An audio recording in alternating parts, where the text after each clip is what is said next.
ঘরের ভিতরে জিনের উপদ্রব আছে কিনা এটা কিভাবে বুঝবেন, সেক্ষেত্রে আপনাদেরকে একটা আমল বলে দিই। সেটা হচ্ছে আপনারা, আসসালামু আলাইকুম ওয়া রাহমাতুল্লাহি ওয়া বারাকাতুহু, বাড়ির ভিতরে জিন আছে কিনা কিভাবে বুঝবেন? যে আপনার ঘরে রাত্রে ঘুমাইলে বা আপনাদের বাড়িতে বা ঘরের ভিতরে জিনের উপদ্রব আছে কিনা এটা কিভাবে বুঝবেন, সেক্ষেত্রে আপনাদেরকে একটা আমল বলে দিই। সেটা হচ্ছে আপনারা রাত্রে তো সবাই শুয়ে পড়বে, ঘুমায় পড়বে, ওই দিন রাত্রে আর ঘর ঝাড়ু দিবেন না। ওই দিন রাত্রে শোয়ার আগে বা মাগরিবের পরে ঘর ঝাড়ু দিবেন আপনারা, ঠিক আছে?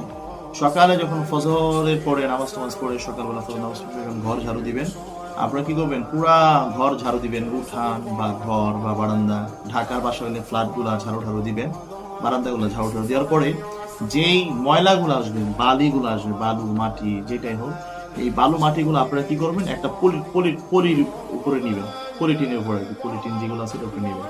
নেওয়ার পরে আপনারা কি করবেন?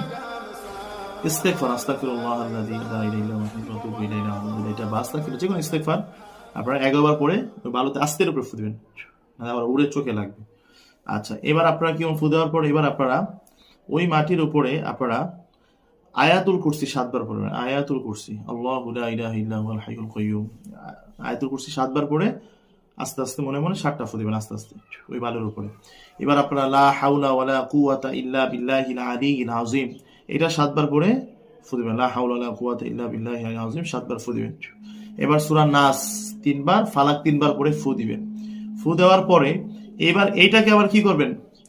পলিথিনটা বেঁধে একটা কাপড়ের ভিতরে নিয়ে বেঁধে রাখবেন, বেঁধে এটা রেখে দিবেন কোথাও, বেঁধে রাখবেন, বেঁধে মানে কোথাও রেখে দিবেন বাড়িটা পুরোটা কাপড় দিয়ে বেঁধে। এবার আপনার 10-15 মিনিট পরে বা 20 মিনিট পরে ওই কাপড়টা খুলবেন, পলিটা খুলবেন।